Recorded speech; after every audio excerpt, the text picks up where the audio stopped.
Greetings to all of you, wherever you are joining us from.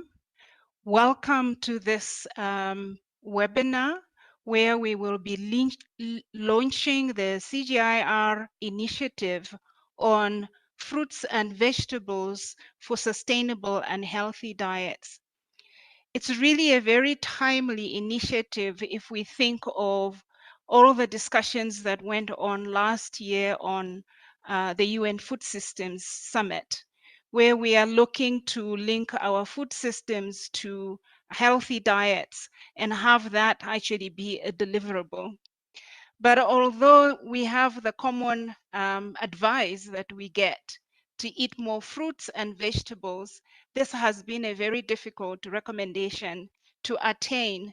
And it doesn't matter what setting you are in, all across the globe are failing to meet the recommendation of 400 grams of fruits and vegetables every day, as WHO indicates.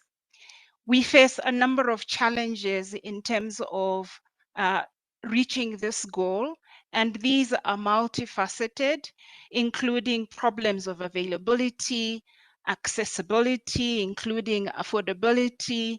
And when the fruits and vegetables are available, usually people cannot afford them.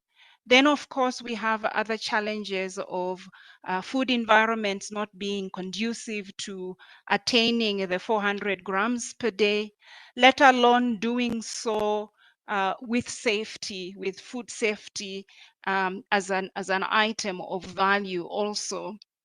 And indeed, if we then start looking at other contexts, for example, low middle income countries, then traditional fruits and vegetables should come into play.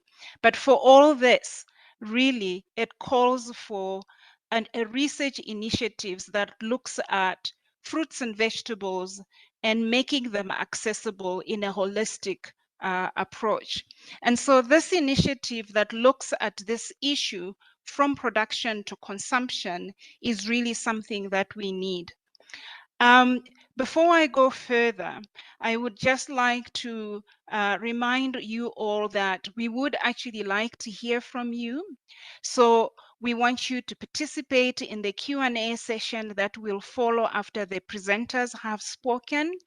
And we ask you that you submit your questions on ifpri.org, Facebook, LinkedIn, YouTube, or by using the hashtag AskIFPRI on Twitter, because these are all the platforms that we are using, and no doubt many of you will be joining from the different platforms that we have got. We have some really, a really stellar group of speakers today. And I will introduce them as we progress.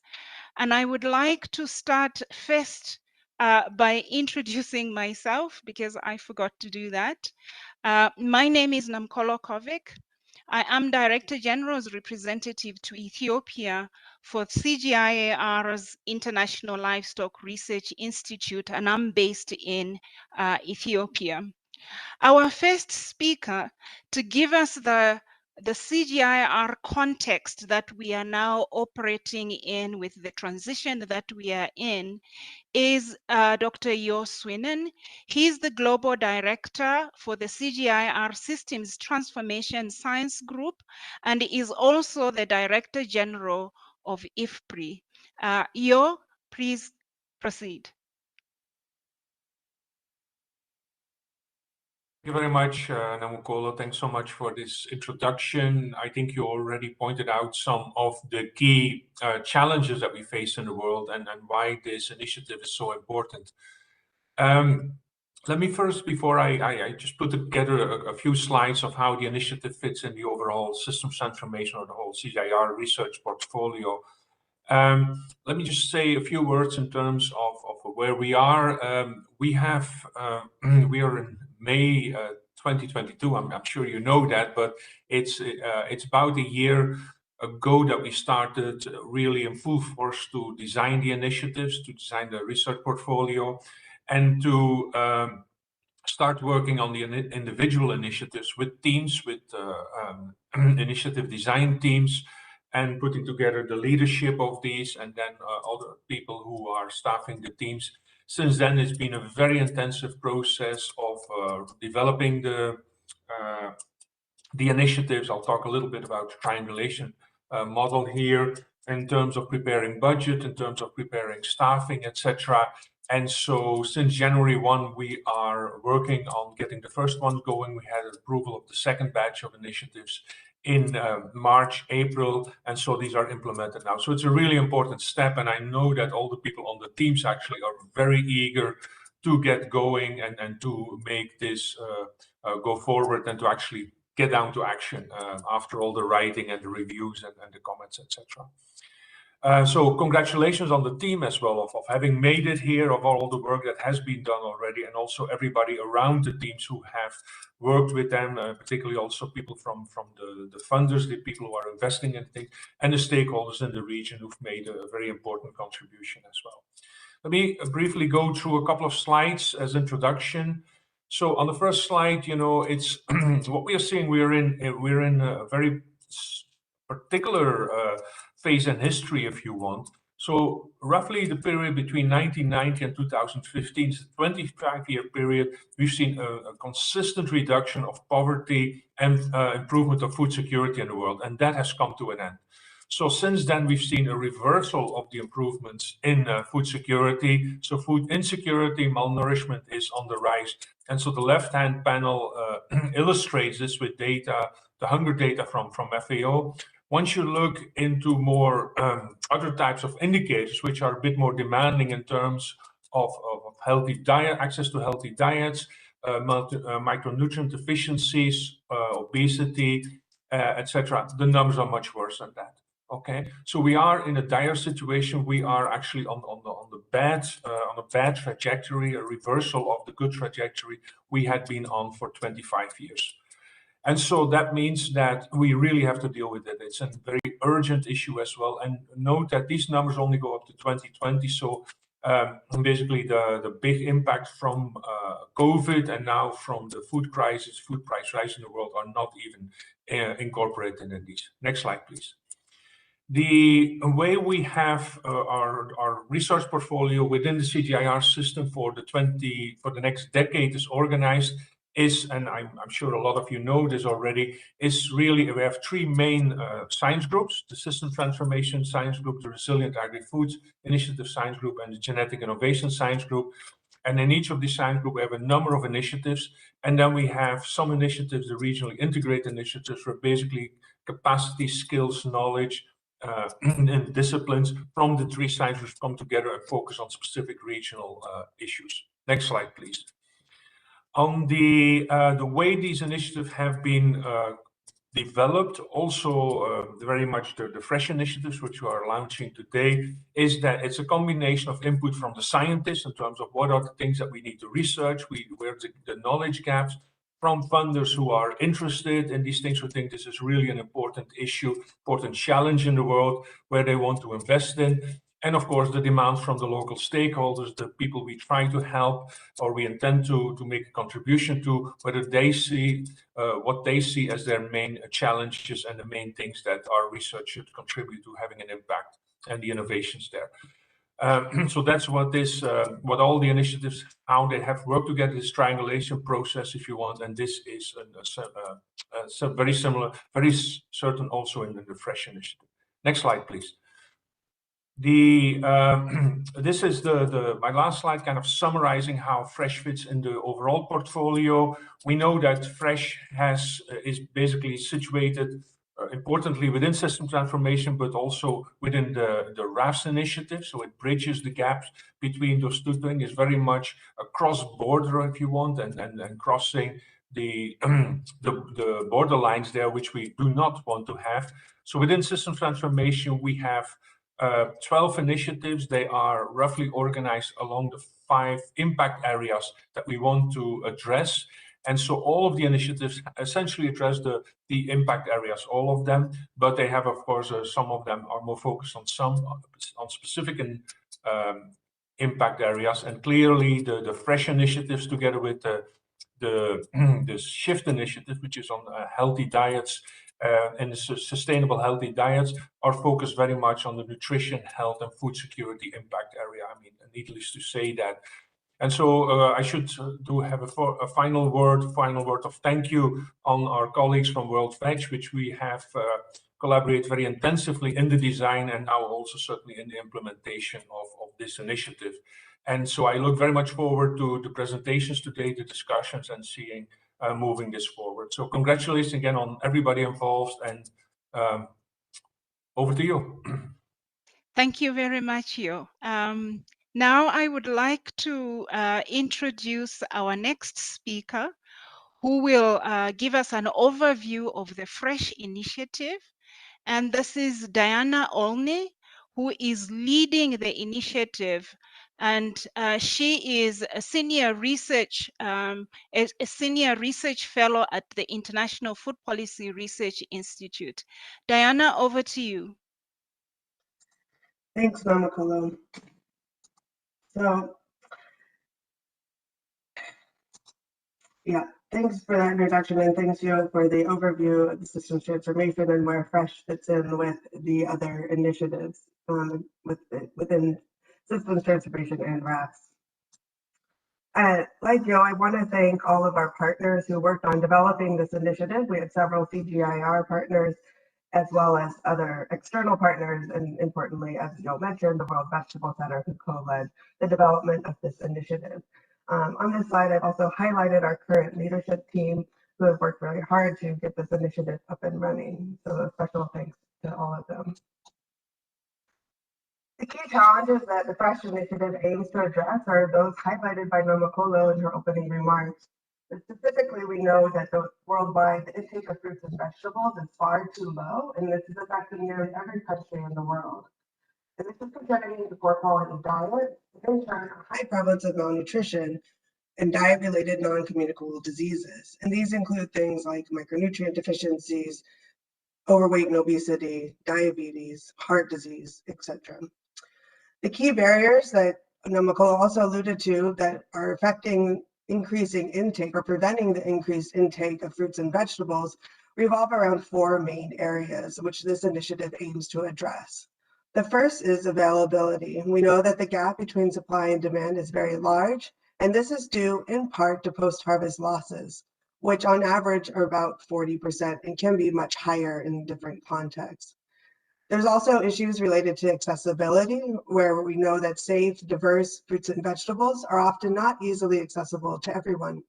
And this is especially true for marginalized groups, who often have very limited access to safe, affordable, and diverse fruits and vegetables, especially when you're looking across the year. Sometimes seasonally, there are things that are very available and accessible, but often if you look year round, there are definite dips in availability and affordability of fruits and vegetables. Another issue is affordability. So even when things are available and accessible, as we mentioned, they may be not accessible and affordable for everybody. And that's especially true for those living in poverty or with lower incomes. The cost of safe, diverse vegetables are often very high, and especially relative to staple crops, and in some cases, highly refined processed foods, which are detrimental to diets rather than supportive. Lastly, even when fruits and vegetables are available, accessible, and affordable, there's also issues related to desirability and what people choose to eat.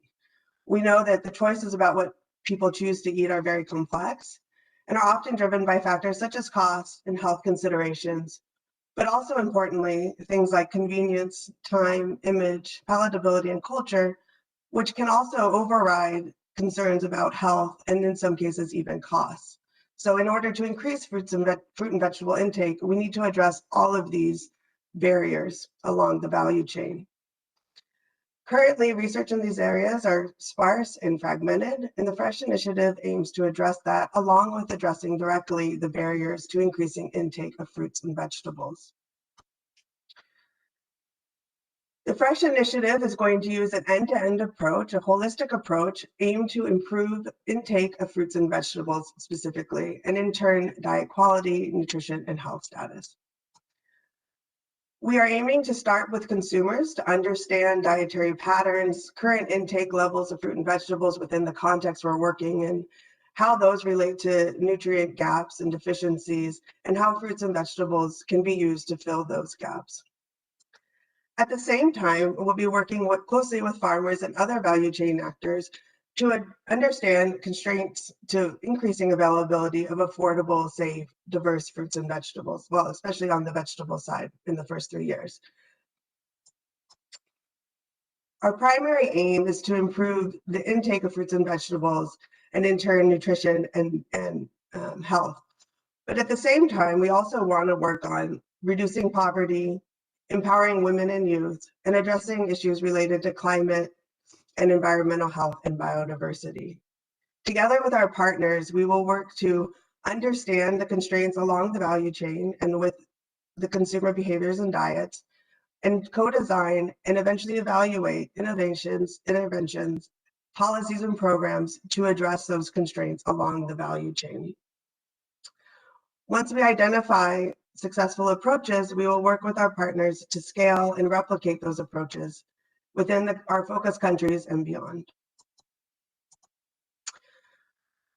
The activities for FRESH fall into 3 main areas of addressing those 4 constraints. On the supply side, we're working to increase availability of fruits of vegetables and decrease costs. Within the supply side activities, our primary target groups are farmers and other value chain actors, especially women and youth.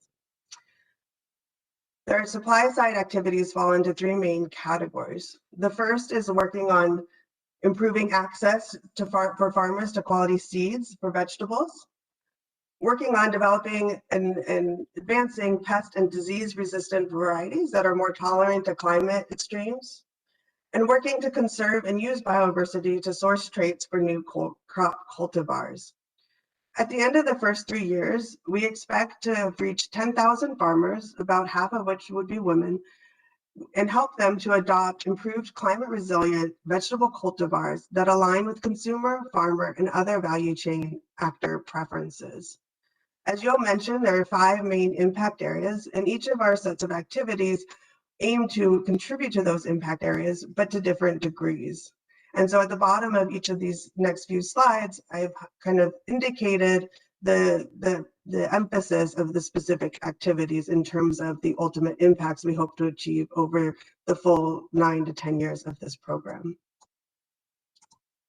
The second set of activities within the supply side interventions is to work on increasing production diversity and sustainable production. We have the same target groups and the focus on increasing availability and decreasing costs. But with our production activities, we want to aim to reach 10,000 farmers, again, half of which would be women, and work with them to adopt safe and sustainable vegetable production practices with the aim of increasing year-round supply of vegetables, and in turn, increasing incomes for farmers and addressing many of the other impact areas that are the focus of the CGIAR. Lastly, within the supply side interventions, we have activities that will revolve around improving post-harvest processing and also food safety. Across all of these activities, we will be looking to work on the policy environment to create an environment which is supportive of increasing production and supply of fruits and of vegetables, working with our national partners. The outcome for these activities within this group of activities is to work with private sector partners to co-design and pilot innovations to reduce post-harvest losses and to improve food safety. Here we have a very important partnership with the private sector so that we can work to actually scale these innovations once we find successful ones. Next, as Namakolo mentioned, we'll also be working on the food environment directly. And our focus within the food environment is to work on increasing accessibility and affordability of fruits and vegetables. Within this work, our primary target group is marginalized groups. We want to make sure that we are able to work with the poorest of the poor to help them increase their accessibility and ability to afford diverse, safe fruits and vegetables. In this set of activities, we'll be addressing challenges related to affordability, inequities created by current food systems, food promotion, thinking about things related to advertising and competing with advertising for highly processed foods and finding ways to promote consumption of fruits and vegetables. Looking at food retail, so looking at food environments and laws related to zoning and things that can be, tweaked to make environments more conducive to healthy diets, such as like foods that are available around schools, for example, or in slum areas, so that we can try to influence the food environments and access the fruits and vegetables through retail interventions. The next is on food provision, and with that, an example would be to increase or improve institutional school meal quality through working with our national partners and other program implementers to improve the food that is provided through government-supported programs and others. And then, like with the supply side, also working on the policy environment more generally. For this set of activities, the primary outcome is to work with key actors to make sure that to help them become actively engaged in designing and testing interventions to increase accessibility and affordability of fruits and vegetables. And here, the more direct impacts would be on nutrition, health, poverty reduction, and gender equality, youth, and social inclusion. Lastly, we'll work directly on the demand side, so working directly with consumers and other stakeholders to increase the desirability and also, again, the affordability of fruits and vegetables. Our primary target groups in this set of activities will be young children, adolescents, and women in the first 3 years.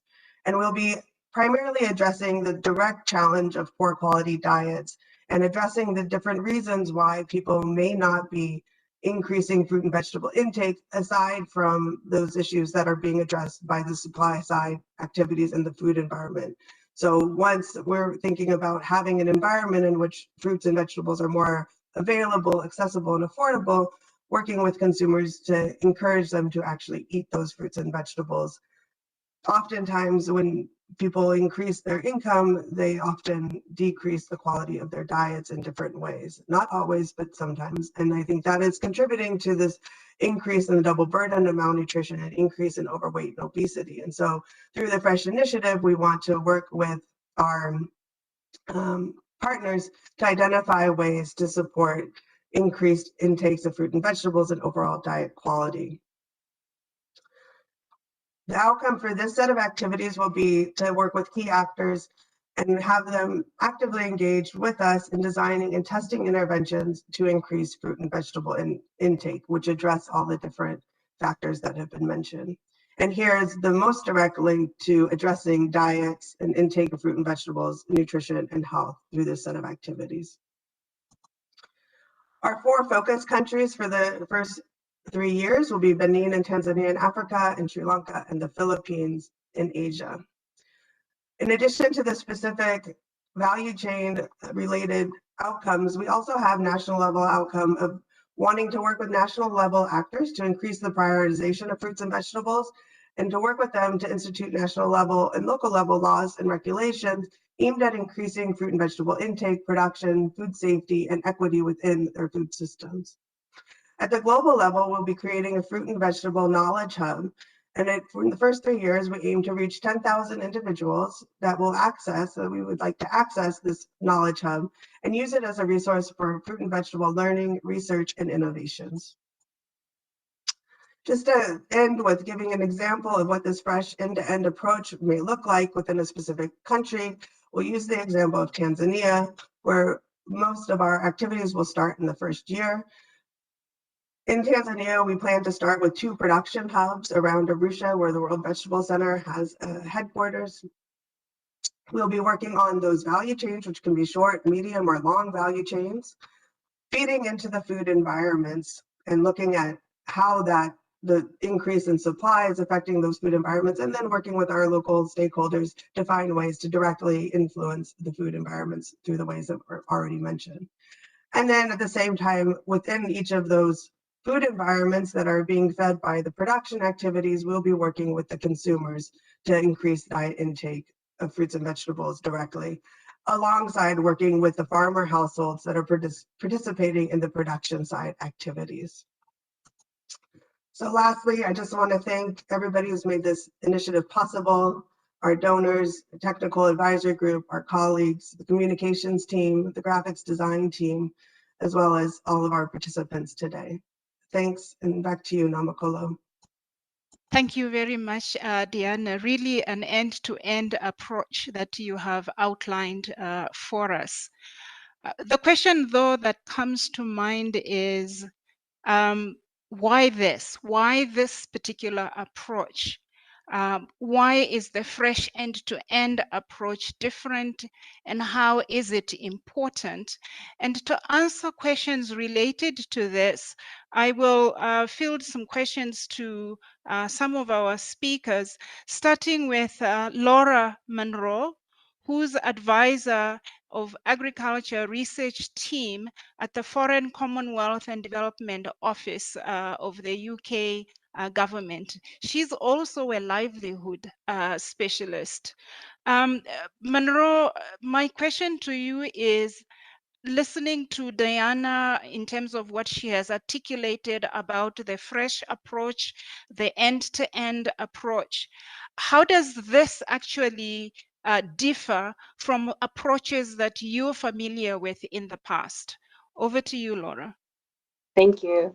Yeah, so I think Diana has set out a really exciting agenda looking over the next couple of years. And she's also set out how vegetables are a critical nutrient source in a healthy diet, but they're also underconsumed in almost every region of the world. And this is due to a series of complex systems, market and governance failures, and then further worsened by climate change and natural resource constraints. So there are many factors that are interlinked and compounding this issue. And I think the end-to-end approach is really unique and critical because it can identify bottlenecks across the value chain. So this could include, for instance, where we need new fruit and vegetable varieties that are more climate resilient or nutrient rich. It could include identifying where the barriers are to take up of sustainable production of these new varieties, or challenges in post-harvest storage and processing, and trying to reduce food loss, as well as barriers to consumer demand. So I think the end-to-end approach recognizes that there are many critical bottlenecks that may be constraining consumption. And the wider mandate, I think, that FRESH has means that we can, for instance, with if we just address one of these bottlenecks, we won't be changing that system. So if we improve breeding, the benefits may not always trickle down to where we are looking to see the impact with consumption. But if we bring together the expertise across the value chain and coordinate these efforts within the CG and beyond, including with World Veg, we have the potential to really shift the course of fruit and vegetable consumption in low-income countries. And in particular, I think an end-to-end approach allows us to identify which R&D solutions are the most effective and the most cost-effective when implemented at scale, and what packages of interventions are often needed to go together in order to maximize impact. Thanks. Thank you very much, Laura. And I think that's one area of really focus that you have addressed. But looking at this from a food systems perspective, then we have to think in terms of the types of programs, for example, that are being implemented by institutions like the World Food Programme. So I really want to field the same question to our next speaker, but perhaps from a different perspective. So our next speaker is Saman Kalpahana, a nutritionist from Sri Lanka, who works for the World Food Programme. Can you address the same question from the perspective of the type of work that WFP is doing? Why would this approach of the end-to-end perspective valuable?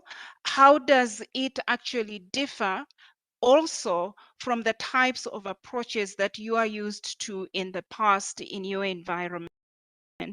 Over to you, Yeah, I think first, let me thank Diana and IFPRI for inviting WFP for this very important event today and presenting this my ideas in this panel discussion. Mainly, I would try to answer my questions and WFP perspective and as well as Sri Lankan perspective, because Sri Lanka is also a pilot country for this project. So WFP, we also been using this food system transformation approach for our project, mainly supporting the nutrition and food security and also the community resilience building and emergency response and all the areas, mainly targeting the food security. So what we see the important is this project is also is aligned with this food system approach. So it's give a lot of opportunity for WFP to work with, the collaboratively work with this, and also to get some learning from this fresh initiative. And also the another important aspect of this fresh project, it has innovative and holistic end-to-end approach. So that's most important part which we see as a WFP. And it helped to understand the barriers for the fruit and vegetable consumption, and also mainly focusing on the farm to fork approach, like the consumer behaviors, engage with production, and also the food environment, and also the policy environment as well. Also, we can see there are unique features in this fresh project, how it differs from the other approaches that we have seen earlier.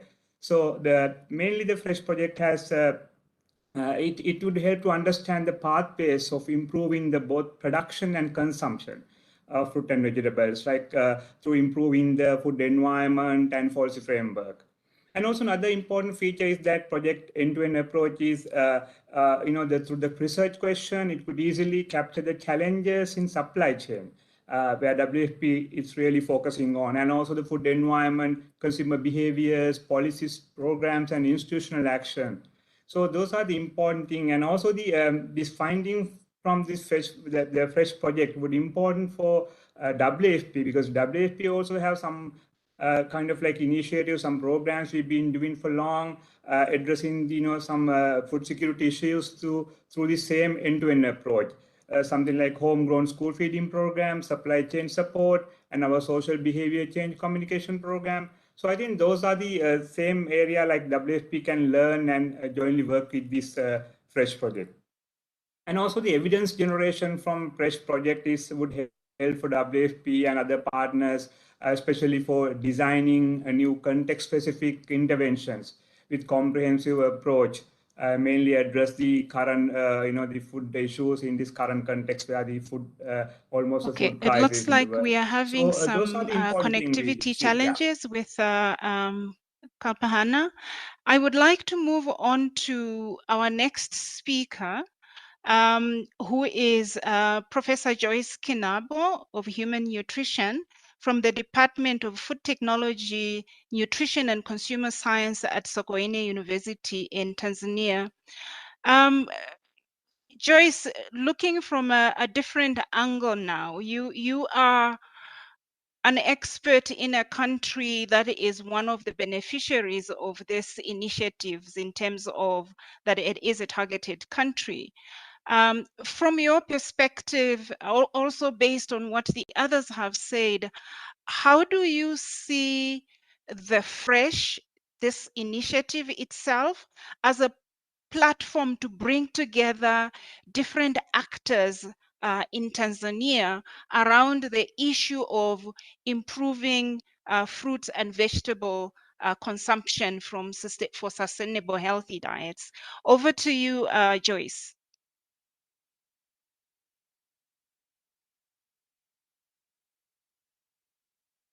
Thank you, Namokolo.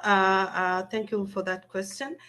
First of all, I think I congratulate the initiators of this initiative.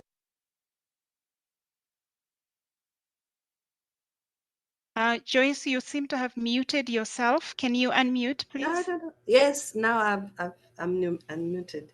Okay, I was saying that I congratulate the team for coming up with this approach of looking at consumers first, because this is something that is usually forgotten. We just go do something and expect consumers to take whatever we suggest for them. So this consumer approach, which consumers would now be driving the agenda, is a very great idea. First of all, this team will be working with fruits and vegetables. These are consumed universally. Different types, different amounts, but everywhere you go, fruits and vegetables are consumed. Another great thing about this initiative is their structure and organization, that local and international partners will be sharing experiences at local level context. And this is great because these experiences will be shared at local level. So the structure is really inviting everybody to be part of this. And then the participatory design process through consultations. I think this also brings in a lot of actors into action. But the potential of bringing in more actors lies on the fact that consumers, producers, all actors in the value chain of fruits and vegetables are not homogeneous. They vary by age, socioeconomic status, residence, and have preference for certain foods and not others. So life course consumer assessment, analysis, and segmentation will be used to understand their behaviors, needs, and preferences with regards to consumption of fruits and vegetables. And this will be followed by consumer empowerment. So it is envisaged that complex networks of actors, activities, and flows will be in place to ensure consumer demands are addressed, and eventually the eat more fruit and vegetables is turned from a colloquial suggestion into a concrete reality for millions of people worldwide in an attempt to addressing all forms of malnutrition. So I see a lot of potential for bringing in actors in this initiative. Thank you. Thank you very much, Joyce. I think you said something in terms of the participation of different actors being an important aspect of the initiative. And that actually reminds me that I should also remind the participants of this webinar that we would actually like to hear from you and to participate in our Q&A session that will follow the presenter's remarks. I remind you that you can submit your questions on ifpri.org, on Facebook, LinkedIn, YouTube, or by using the hashtag AskIFPRI on Twitter, depending on whichever one of these platforms you have used to join us today. And then later on, we will look at as many of the questions as possible. We now move on to the next part of this session, and this is to try and answer the question of why now? How is the fresh approach relevant in today's world? We've heard about climate being a challenge. We've heard about people having all these challenges of availability, accessibility, and what have you. But why now? Why is this approach important now? So I would like to go back to go to the next speaker, being Sarah Schmidt, who is advisor of agricultural research for development at GIZ. She's a plant pathologist who also has plant breeding expertise. And so to you, Sarah, my question is, talking from GIZ, a donor perspective, what is the relevance of the end-to-end approach to today's world as you're trying to address it? Over to you, Sarah. Thank you. I think Diana, Laura, and someone already outlined this, that food systems are very complex. And we welcome very much that Fresh is recognizing this complexity and takes an end-to-end approach to realize healthier diets and production of healthy foods in the target countries. I think what we eat is that's part of our culture and identities as human beings, and food is central to most social activities and events, and how food is produced, who produces it, and what is eaten is intrinsically linked to human rights. Every human has the right to adequate, sufficient, and healthy foods, This is stated in Article 11 of the International Convention on Economic, Social and Cultural Rights. And human rights and women's rights and equality are key aspects for Germany in the fight against hunger and poverty. So since last year, we have a new federal development minister, Svenja Schulze, and she coined the term feminist development cooperation. I think at the UNFSS, this was very clear. Women play a key role in food systems, and without women, we cannot transform our food systems. And I think one of the great things of Fresh is that they appreciate that, and that's one of the few initiatives that aligns very clearly with our goal of targeting female smallholder farmers as 50% of the beneficiaries. And we also greatly appreciate the co-design process involving local partners and World Veg as one of the world's leading institutes in vegetable research that also houses the world's largest public sector collection of vegetable seeds.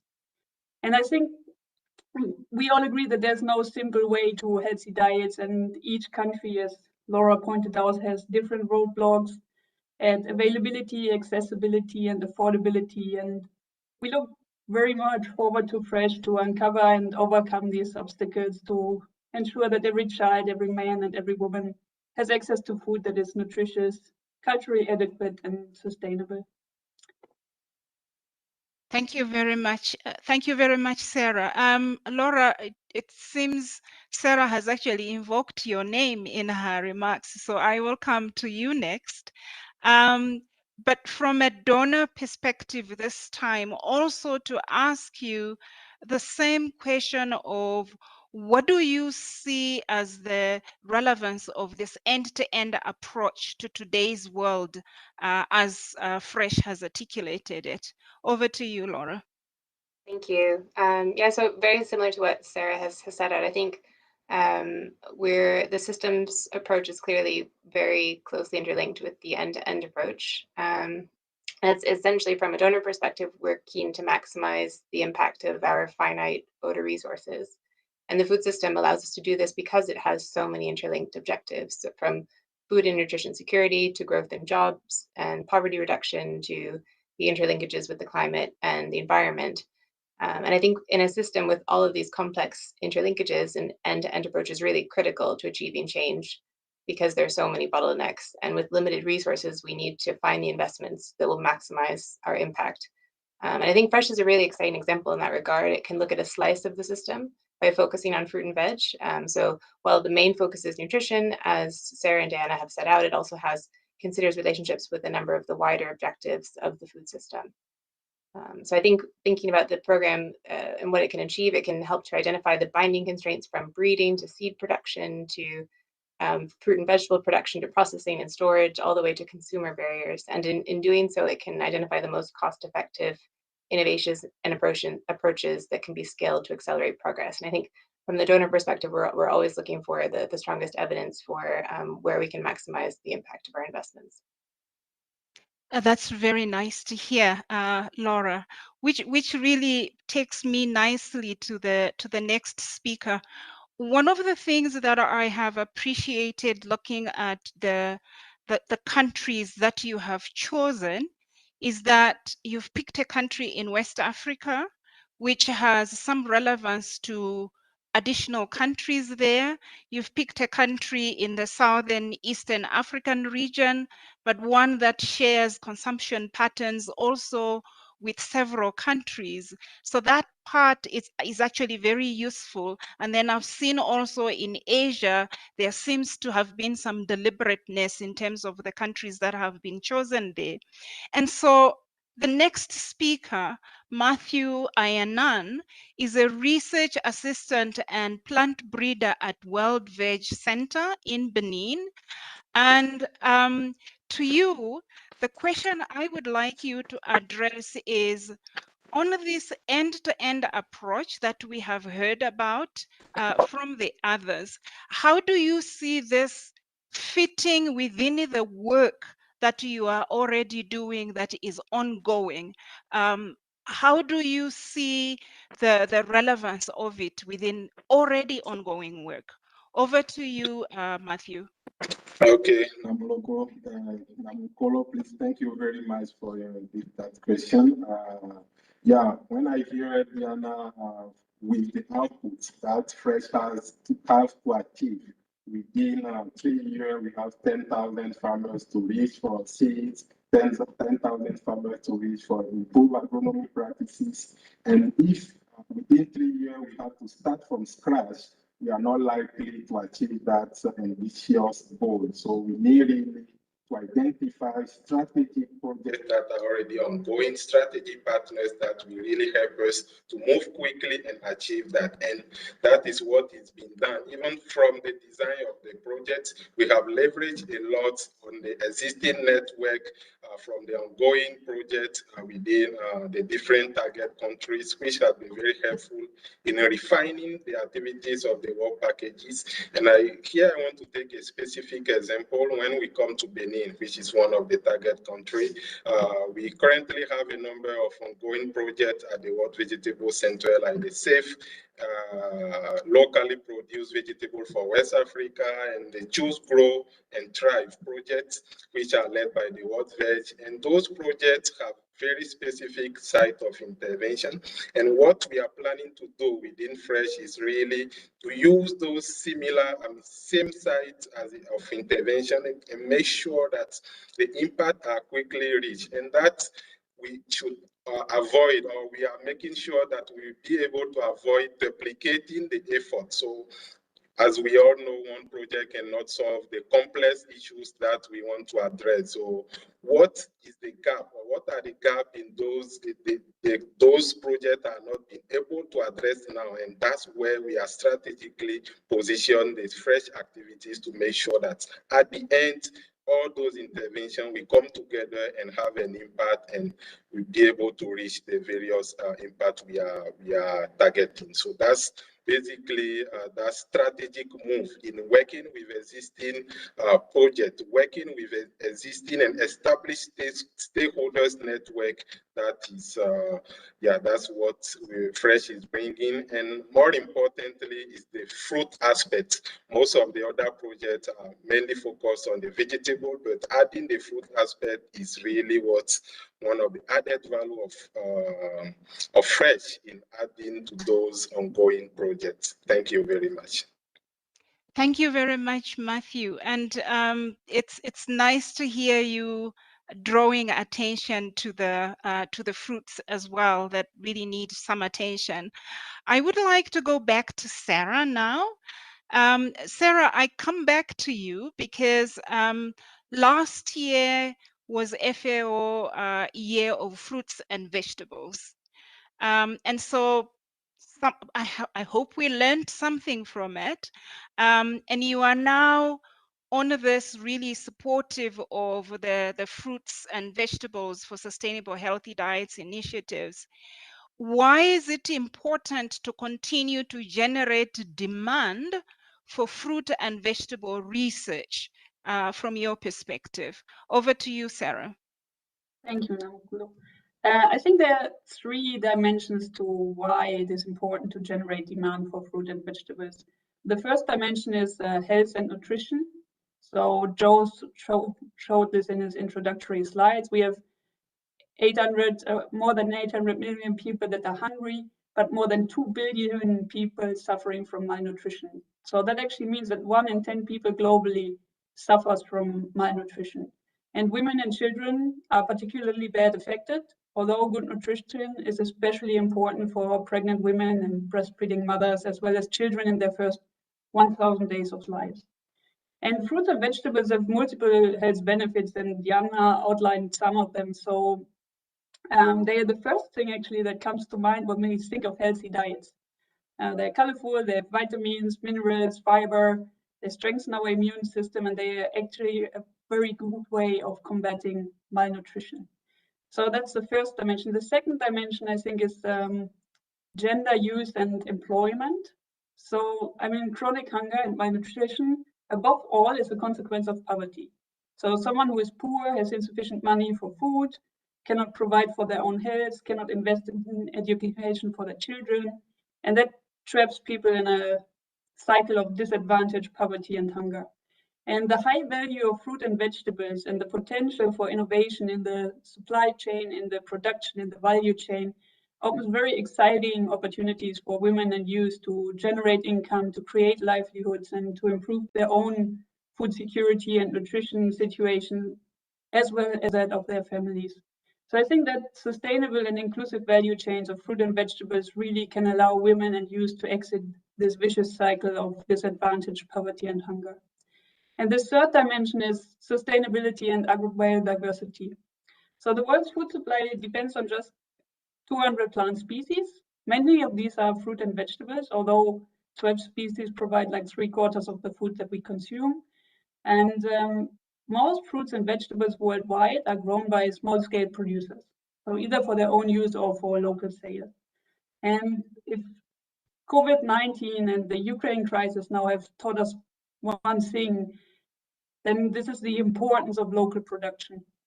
And these farmers and gardeners around the world maintain a huge range of traditional varieties of fruit and vegetables that contribute to the agrobiodiversity that we are trying to preserve.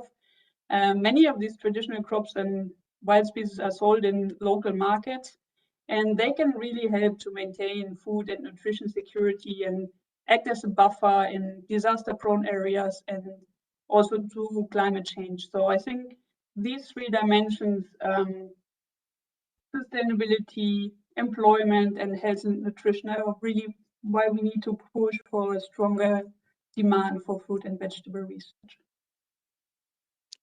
Thank you very much, Sarah. Before we go on to the next leg of our event, I would like again to remind you about us wanting to hear from you by participating in the Q&A. And again, you can do this by submitting your questions on ifpri.org, Facebook, LinkedIn, YouTube, or by using the hashtag AskIFPRI on Twitter, depending on which one of these platforms you have joined us from today. The next part of our event is looking at issues around the question, where does fresh fit in on a national and regional as well as the global level? And for this, I would like to start first with Joyce Kinabo. And Joyce, the question I ask you is, how do you foresee this end-to-end approach of fresh integrating into work in Tanzania? And if you can, I really want to challenge you to think in terms of the transformation pathway that Tanzania has developed, what Tanzania is already doing. Where does this approach fit in? Over to you. Thank you, Namukolo. First of all, I would like to say that with this approach, I think one of the most important things that I see is consumer empowerment with knowledge on the importance of increasing consumption of vegetables and fruits. So this is very important to have this empowerment happening. But in order to do that, I think we have to use all actors who are currently working in this value chain. And we have ministries, we have NGOs, we have CSOs, we have religious organizations who are working in this value chain. So in Tanzania, I would imagine that with our kind of transformation that is taking place, the Minister of Agriculture and all actors, it will be very useful to have interlinkage. And this initiative actually introduced into this. The challenge here is that I was looking at the budget speech of the Minister of Agriculture, and you don't see vegetables and fruits featuring much in that. So that will be first area to push in if we really want to integrate this into that. But another thing that I think for sustainability is the linkage between consumers and producers. And for the first time, I think we're gonna see that the end-to-end approach is linking consumers and producers. Right now, there's no common goal between producers and consumers for improving health diets. Producers produce for income and cash. Consumers consume vegetables for various reasons, not necessarily for improving health. So Fresh will attempt to bring the two ends together so that they can have a common goal and aim of improving diets and health. If the two can see that perspective, the integration of this initiative will be very, very easy, and automatically we'll see increased demand of fruits and vegetables, improved seeds, improved post-harvest technologies, even innovations. So the two, if are linked, which is not currently happening, producers are producing, assuming consumers will consume, and consumers consume vegetables for not for improving health, for other reasons. So this linkage will be very, very important as far as Fresh initiative is concerned. Thank you very much for that. Thank you very much indeed, Joyce, for drawing attention for that idea of linking production to nutrition and health outcomes. They're really critical, and hopefully, as you talked about the budget speech, I was thinking, I hope you will be looking to the next budget speeches after Fresh has been in operation for a while to see whether there's some changes there. This takes us nicely to the next speaker that I'd like to pass a question to, and that's back to Saman Kalpahana. And to you, I want you to look at the idea of, are there places along the fruit, vegetable production to consumption continuum that need more attention than others in your view? I think Joyce has kind of touched on some of that, but from your perspective, are there other areas that also require additional attention? Over to you, Saman. Thanks again. Yeah, I think to pay more attention, I think we would see it like from two fronts. One is production front and also the consumer front. So if we take the consumer front first, I think mainly the accessibility and affordability are the main area that we need to pay our more attention. Especially in affordability, market fundamentals are the key, especially linked with the supply and demand. So we need to work on and pay more attention on the market fundamentals to see the increase the consumption of fruit and vegetable. And also at the same time, I think supply chain also the area that we need to make, pay more attention, especially to support the post-harvest loss, post-harvest management, transport and storage facilities.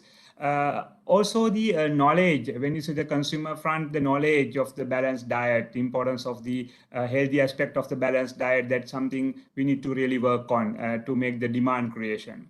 And at the same time, on the production side, mainly I think we need to work on the area of the agricultural practices, how to use these, all these quality seeds and the fertilizers and other chemicals, whatever, water management, those things we really need to take into account.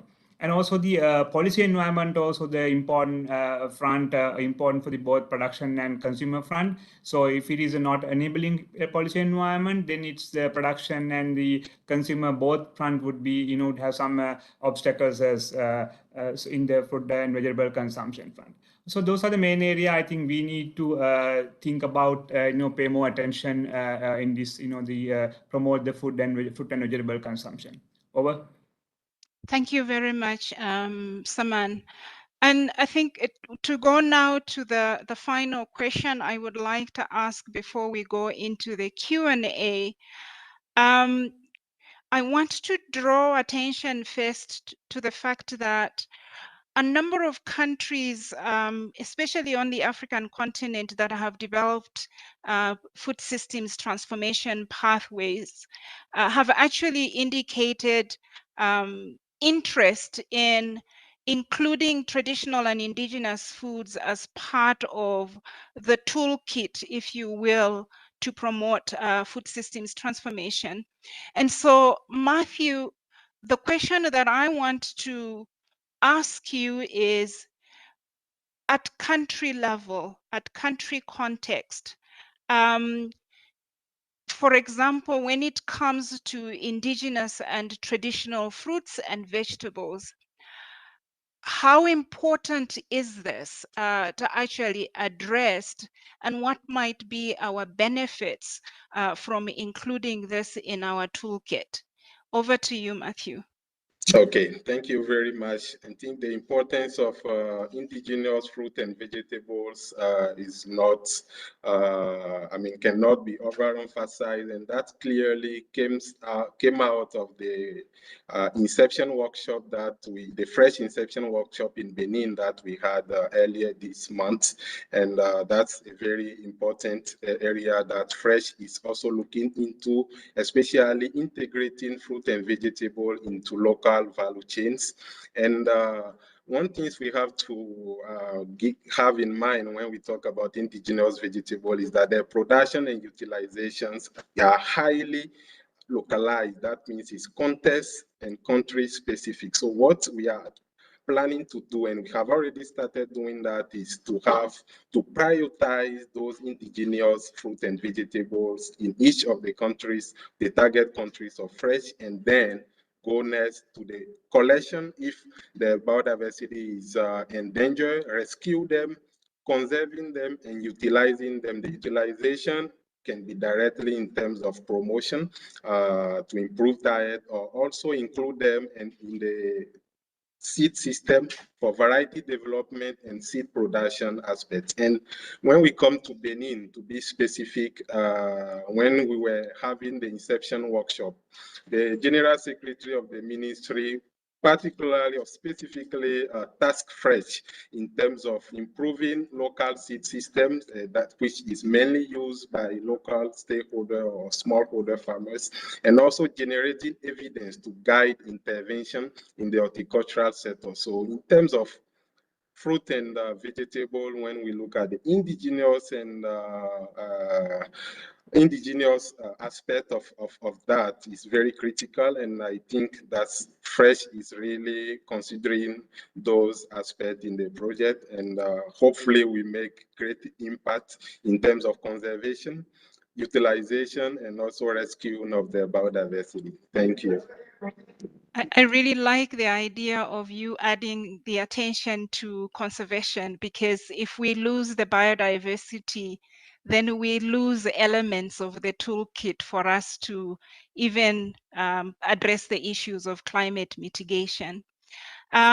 We now move on into our question and answer period of the webinar, and we've got plenty of questions that have come, so I will field as many of them as I can in the time that we have left.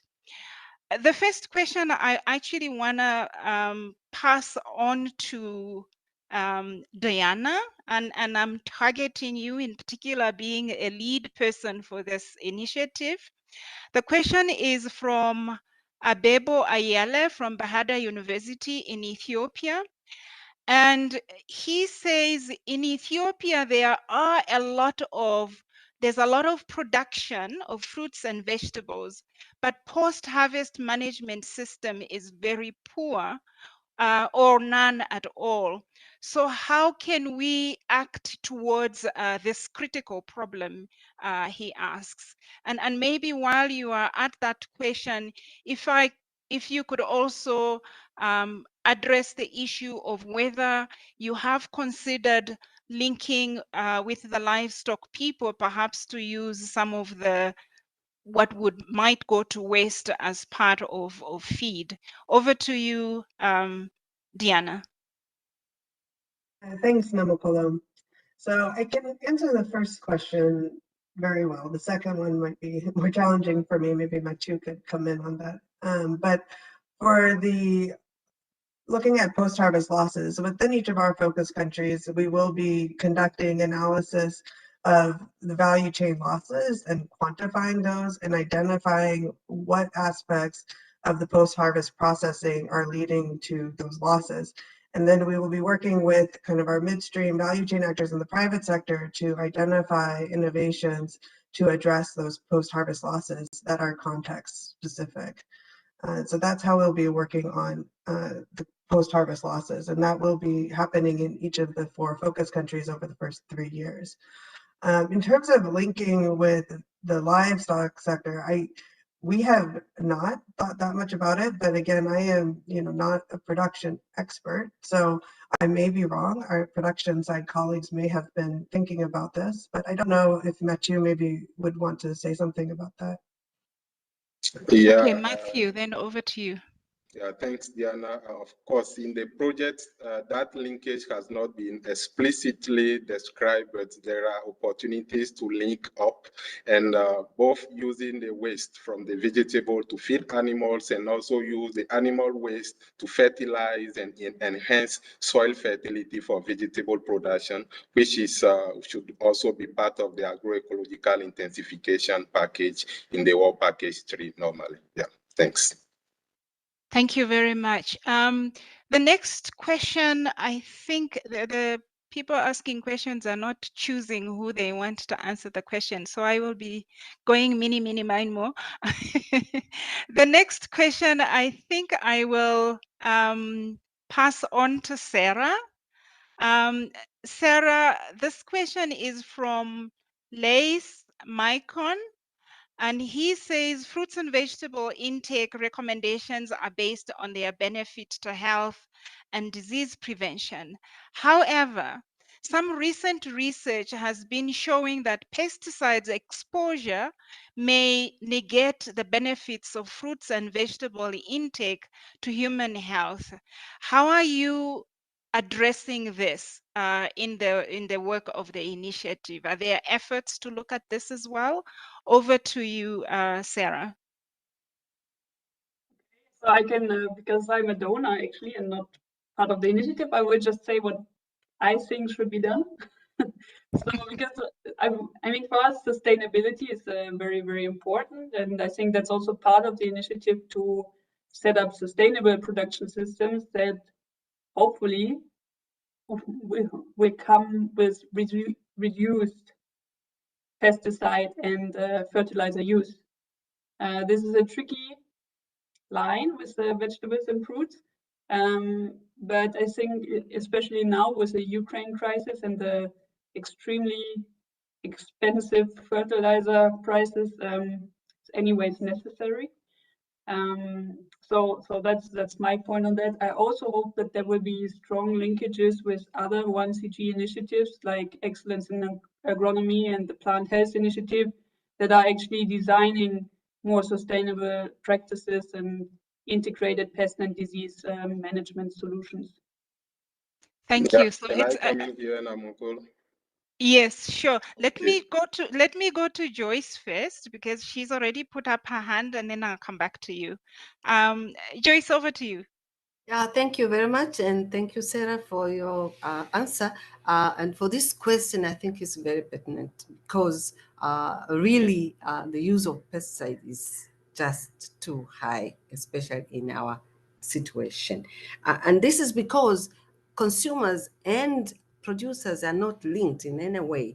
So you find that producers produce a certain section of their produce for the market, and a certain section part for their own consumption. So the one that goes to the market is the one that is heavily contaminated with pesticide, or they use a lot of pesticide.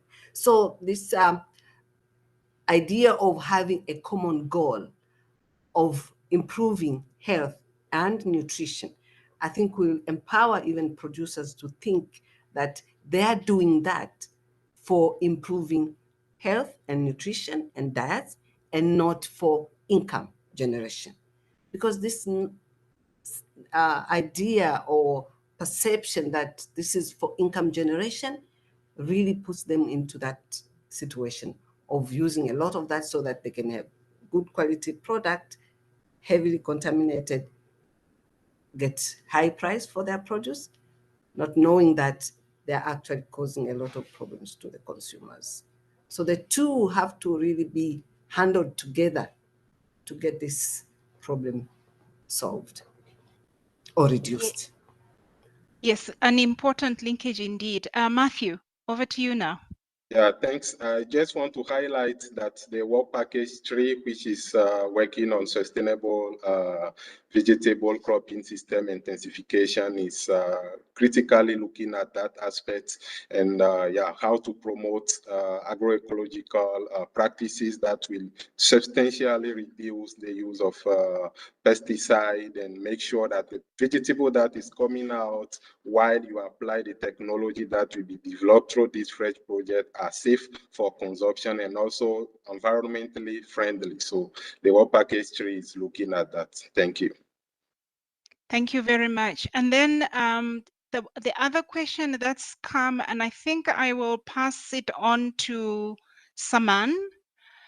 Saman, the question is from Boca Erica, and the participant is wondering, where does the project feature on integrating social behavior change communication? From end-to-end approach perspective, what are you thinking of in terms of social change communication, if at all? Over to you, Saman. I think, as I explained in my few remarks, like mainly the consumption front. So demand creation is really linked with the social behavior change communication, like to promote the consumption of fruit and vegetable. So we need to make some behavioral change, especially promote people eat more fruit and vegetable, giving them understanding on the health benefits. So and also the some countries, like for example now Sri Lanka, we have our diet, we have enough fruits and vegetables available in the country, but our dietary habits are traditionally it's a very high carb diet. So this type of thing we need to change to do through this social behavior change communication, especially changing their dietary habits, giving them importance of why we need to eat more fruits and vegetable consumption. And all the same time we can use this social behavior change communication at the production front, giving farmers awareness on like how to make this get the more yield, and also the how to make the proper post-harvest management without wasting much of their harvest. So those two fronts we can use this social behavior change communication to promote the fruit and vegetable consumption. Over. Thank you very much, Saman. I would like to now pick a question from Chibuza Uba, who says he or she is a nutrition and rural development master's degree student.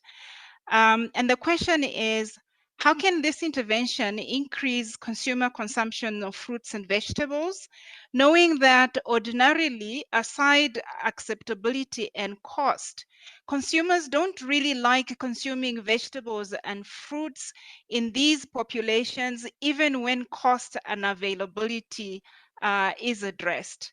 I'm going to ask anybody amongst the speakers to put up their hand to answer this one. Anyone? Thank you. Diana, over to you. Thanks for the question. I mean, this is really at the crux of, what Fresh is trying to do. We know that this is an issue. We know that regardless of how much we increase supply and address cost constraints and affordability constraints, many people simply do not choose to eat fruits and vegetables for a variety of reasons.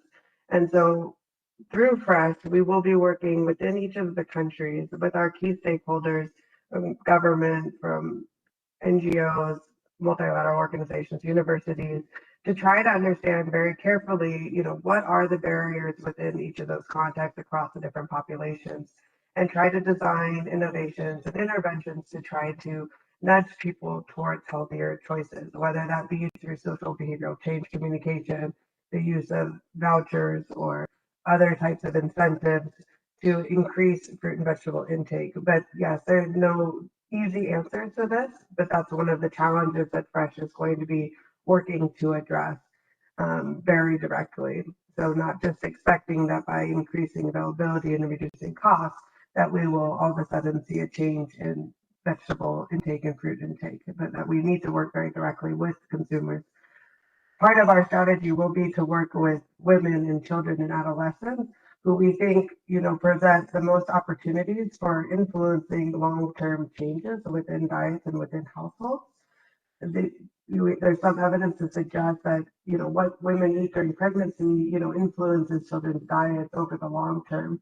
And adolescence is another turning point when people become, more in charge of what they're eating. And so working with adolescents directly to try to influence their future diet behaviors while they're at that decision point, I think will be important. So I think I'll stop there so we can get to some other questions, but thanks for that. Yeah, thank you very much, Diana. The next question, I will also leave it open for anybody to indicate if they can address it. The question is from Carol Brown, who says, you talk only about vegetables and fruits. What about including legumes and pulses? Improved nutrition, soil health, can also benefit from this, and they can be easily dried. So anyone that can address that question? Yes, I have two hands up. Let's start with the Laura.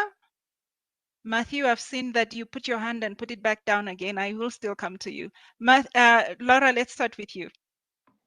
Yeah, I mean, there are many challenges and many other crops and foods I think that we could be looking at. The fruit and veg, from a funder perspective, we thought was a significant gap in the R&D agenda more broadly, which is why over the last year or so, a group of funders have gathered, trying to think about how we can better coordinate R&D in these areas and to bring various expertise together, which is what this initiative is aiming to do.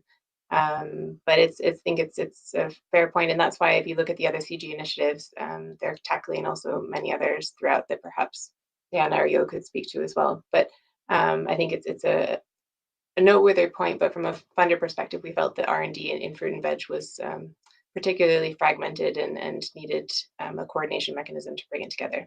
Thanks. Okay, thank you very much. Matthew. Yeah, I think Laura gave the insight I wanted to provide. And one initiative cannot work on all the crops, so there are other initiatives focusing on pulses. And when we also come specifically to fruit and vegetable, we know that they are very perishable. So that's one critical aspect which is not shared by the other major crop, I mean the cereals and the pulses. So yeah, the challenges are not the same, and it's always good to focus and have some good outputs on fruit and vegetable which are highly perishable. Yeah, thank you. Thank you. Joyce, your hand is up. You have something to add? Just to add on what Laura and Matthew said is, fruits and vegetables have never been given much attention, even in countries where this is being implemented. We don't even have proper statistics of fruits and vegetables production. So with this initiative, I think it will be a wake-up call kind of, that now we can begin to see that, fruits and vegetables are also crops that can be promoted in countries and therefore included in the package of what we say food production in these countries. So this is something that can actually work towards that recognition of the fruits and vegetables in country statistics as far as food production is concerned. Thank you very much. And the last question that I will take comes from Glacius from NCSU. I have no idea what it means, but I think it is a university somewhere in the US. And the question is, thanks for organizing this open event. How can land grant universities like NCSU contribute, synergize to, with the FRESH program? So anybody to take that question? Diana? Yeah, thanks for the question. I believe that NCSU might be North Carolina State University, but of course I could be wrong. But yes, in the US, there are a series of land-grant universities. UC Davis, which is one of our partners, is one of them. But we do aim to work and collaborate with stakeholders across the world. And so I think if you are interested in seeing if there's ways to be involved or to collaborate, the best approach would be to email ifpri@cgir.org, attention fresh, and then that email will be sent to me and I can make the connections necessary. We will be having a series of country launches as well. So for our partners within Tanzania, Sri Lanka, Philippines, and Benin, we already had the Benin launch, but we will be establishing stakeholder groups and we will have kind of an overarching stakeholder group and then different groups matched to the different sets of activities that we discussed today. So if you're interested in participating in those, also please reach out to ifpri@cgir.org, which you can find that email address on the IFPRI website and just put attention fresh, and I will pass those along to our program manager and make sure that you're invited and included. And then we will, find ways, if we can, to collaborate with other ongoing projects and research initiatives. So thanks. Thank you very much. I want to take this opportunity before we end, Diana, to just ask you if there is any other key messages that you might have wanted to give to the participants at this stage?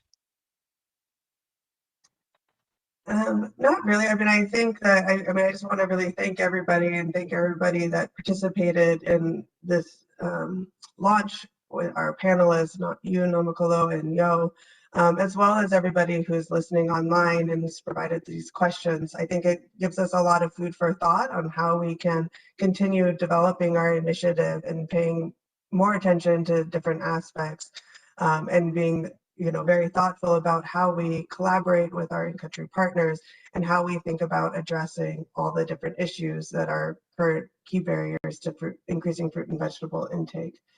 I think one thing that I just wanted to maybe emphasize is just that thing that I just mentioned about our upcoming launches within the countries and our stakeholder groups that we will be forming. We will be working very closely with our local stakeholders to try to very specifically develop innovations, interventions, and policies to address these different issues and make sure that they are fit for purpose for each of the different contexts in which we are working.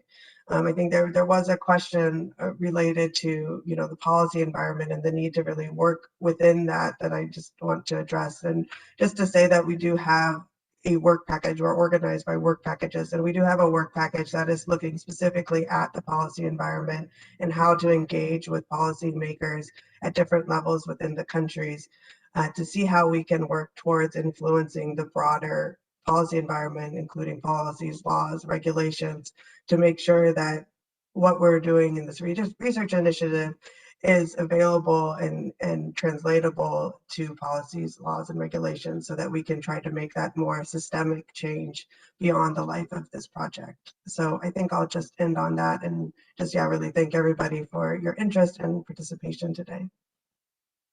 Thank you very much, Diana. So we've had these very interesting speakers talking about fruit and vegetable for sustainable, healthy diets. And I see Yo is still on with us. So Yo, I am going to pounce on you and see from a systems perspective if you have any perhaps last words that you would like to give us before we close off. Well, I think the presentations and the discussions, I mean the panels, and so I thought it was fascinating to have the different groups come together. I mean the funders, the stakeholders, the researchers themselves on this panel and get their perspectives. And so of course the Q&A questions as well who come in. I mean, they are asking for a systems approach, I would say. I mean, the different ways of how the question we got it's cost, okay, how expensive is a healthy diet with fruit and vegetables. But at the same time, also, we have to worry about the sustainability of the production, of the trade, of the whole, everything, the value chain, the whole value chain, and of course also at the consumption level. And so the interaction of, I think, the dietary issues, the health side, the environmental issues, and then the economic issues. I mean, the economic here a bit more narrowly defined. I mean, everything comes together, and one cannot end up with an outcome that we like, okay, unless we looked at this as a system and we approach this also methodologically in terms of analyzing this from a systems perspective. So I think the whole discussion and the Q&A, the reactions that we get are just confirming that the way we're approaching this, I think, is the right way, and it fits very much, I think, in our systems transformation and the resilient agri-food systems approach. Thank you. Thank you very much. Indeed, a systems approach. And I would like to finish off, I think, with a challenge to all the initiative colleagues. And that is the fact that this year is Africa Year of Nutrition. And we speak about improving food security, resilience, and better food security for all. And fruits and vegetables have to be part of that story. So Diana, you talked about that some of the next steps is going to be launch the initiatives in the different countries. And I think for the 2 African countries, it would be nice to be able to link that launch actually to the Year of Nutrition to try and leverage it to catalyze thoughts around doing more for fruits and vegetables in each one of those countries. And for the other countries that are involved and everybody else, the participants, we had our UN Food Systems Summit process last year. Countries have developed pathways. This initiative is looking at fruits and vegetables, an area that has generally been neglected, to look at how all the way from production to consumption, how we can do better, what type of evidence do we need to generate so that we can indeed improve consumption, improve resilience, sustain and improve the biodiversity on this space to make sure that they can contribute as they should towards nutrition and health outcomes. All this taking a grand food systems approach that requires for us to look at different linkages where we might have perhaps negative trade-offs that we need to manage. On that, I would like to say thank you very much to all the speakers. Thank you, Yo, Diana, Matthew, Laura, Saman, Sarah, and then Joyce, and of course in the back end, Katala, Mike Ogo, and others that have been supporting us to put on this event. Thank you very much to all, and I wish everybody really a very successful research initiative going forward. Thank you very much, everybody.